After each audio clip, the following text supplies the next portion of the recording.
আমি মরে যাই না, কি বললাম কি মরে যাই তাহলে আমাকে যারা নাম দেওয়া আছে আমাকে হ্যাঁ কি अरे प्लास्टिक मारना देखिए देखो চিনি না তো বাপরে বাপ একটু আই লোক পাবে এই লোকটা তো এর এতে যা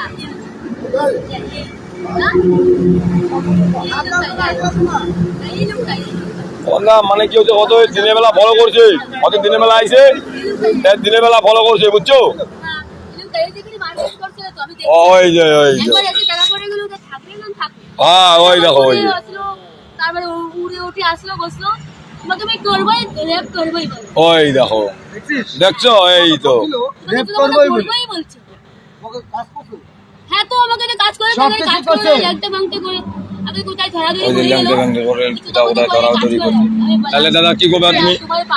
সব কিছু করে ফেলছে দেখছিস? বলবে তাই শুধু চাকরি গেলাম তাবে চুকামু তো আমি কি করব? সব কিছু করছে আমরা বিক্রি করছি চিল্লাচ্ছে উড়ে মারা উড়ে বারবার তো চিল্লাচ্ছে তাও ছাড়ে নাই কি দাদা এখন তুই কি করবি? আরে আমি করি না জোরে দাঁড়া দাঁড়া তুই বলছিস তুই বিজেপি সভাপতি তুই থাকুস দরকার নাই, পুলিশ ফোন কর দিয়ে দে আমার কাছে বক্তব্য ওই কোনো লোক বলবে আমাকে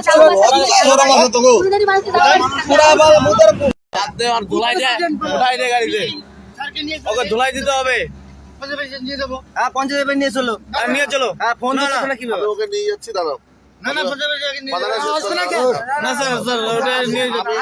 আমি ওকে নিয়ে যাচ্ছি ঠিক আছে ওর এগেনস্টে ওর এগেনস্টে এর আগে একটা তীর্থলোকের কেস আছে স্যার কেস আছে তো আমরা পাড়া প্রতিবেশী যদি কমপ্লেন করে তাহলে ও কালকে ওর এগেনস্টে কমপ্লেন হবে, ওর মেডিকেল হবে ঠিক আছে। দুজনকে রেস্কিউ করেন আমাদের সামনে কেন ও রেপ করেছে বয়ান আছে বিজেপি জেলা পার্টি অফিসে কার্যত গৃহযুদ্ধের পরিস্থিতি।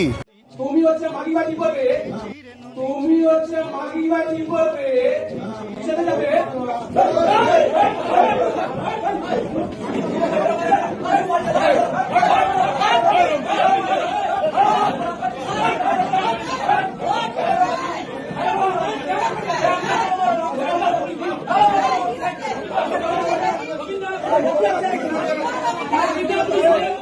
বিজেপির পার্টি অফিসে মদের আসর। আমাদের পার্টি অফিসের নিচেই একটিখানি যেখানে আমাদের বসার কিছু জায়গা আছে এবং রান্নার জায়গা আছে, সেখানে দেখি মদের আসর বসিয়েছে।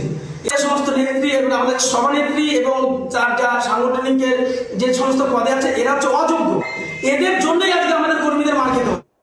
নদিয়ার শান্তিপুরে বিজেপি সহসভাপতির বিরুদ্ধে বিস্ফোরক অভিযোগ তুলেছেন দলেরই এক মহিলা কর্মী। তিনি ইতিমধ্যেই শান্তিপুর থানায় লিখিত অভিযোগ দায়ের করেছেন। পুলিশ তার অভিযোগের ভিত্তিতে তদন্ত শুরু করেছে, যেখানে বিজেপির সহসভাপতি বিজেপিরই এক মহিলা কর্মীকে পার্টি অফিসে রেখে ধর্ষণ করেছে বলে অভিযোগ। সাম্যহীন এক যুবতীকে দিনের পর দিন ধর্ষণ করছিল বিজেপির এক তাবড় নেতা পার্টি অফিসে ডেকে। মানসিক ভারসাম্য মহিলা কাউকে কিছু বলতে পারেননি। সেই সুযোগকে কাজে লাগিয়ে বিজেপির সেই পাশবিক স্কাউন্ডেল লম্পট চরিত্রহীন নেতা দিনের পর দিন ওই মহিলাকে ধর্ষণ করছিলেন। এই ঘটনা ধারাবাহিকভাবে ঘটছিল, কিন্তু ধর্মের কল বাতাসে নড়ে, পাপ কোনোদিন বাপকে ছাড়ে না। অবশেষে ধরা পড়লেন বিজেপির ওই নেতা, যখন পার্টি অফিস থেকে ওই মানসিক ভারসাম্যহীন তরুণীর চিৎকার পার্টি অফিসের আশেপাশে এলাকাবাসীদের কান পর্যন্ত পৌঁছে যায়।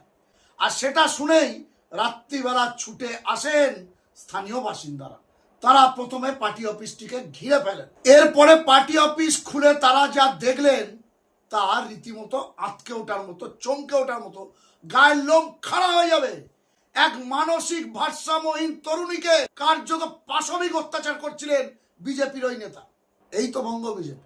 আমি যখন জানতে পারলাম যে আমরা ওই ঘটনা শুনে আমরা যাওয়ার পরে দেখি পাগলিতে ফ্রি আছে, বসে আছে, কান্নাকাটি করতেছে, বলছে আমাকে ও এই ধরনের কাজ করছে।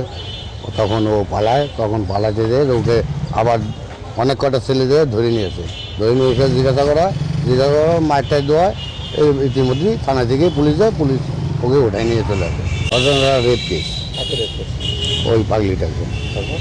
তখন মানে পাবলিকে হাল্লা তোলা শুনে যায় মাটি দেওয়ার পরে স্বীকার করে। ওনার নাম নিতাই রায়। কি পরিচয় কি ওনার? ও এখানে মানে জেলার একটা যে কোনো পদে আছে। কোন জেলা? মানে জলপাইগুড়ি জেলার মানে বিজেপির কোনো একটা পদে আছে। এই যে বিজেপিরা বড় বড় লেকচার করতেছে যে আমাদের ভিতরে খুব সৎ আছি, এই জন্য এই যে এই ধরনের কাজ করেও যদি তারা বলে যে আমরা সৎ আছি, তাহলে কীভাবে আমাদের মহিলারা কীভাবে চলবে রাস্তাঘাটে? একটা পাবলিকই ছাড়ে না, তাহলে আমাদের মহিলাকে ছাড়বে কেন? এই জন্য আমরা প্রশাসনের কাছে অভিযোগ যে এর কঠোর শাস্তি হোক। গ্রেপ্তার হয়েছে তো? হ্যাঁ, গ্রেপ্তার হয়েছে। পাগলিকেও নিয়ে আসছে, আসামিকেও নিয়ে আসছে। দর্শক বন্ধুরা, এটাই হলো বাস্তব। আর অগ্নিমিত্রা পল্লা ঠিক কি বলে বেড়ায়? তৃণমূলের পার্টি অফিস বোধহয় আজকের পশ্চিমবঙ্গে ধর্ষণের কেন্দ্র হয়ে উঠেছে।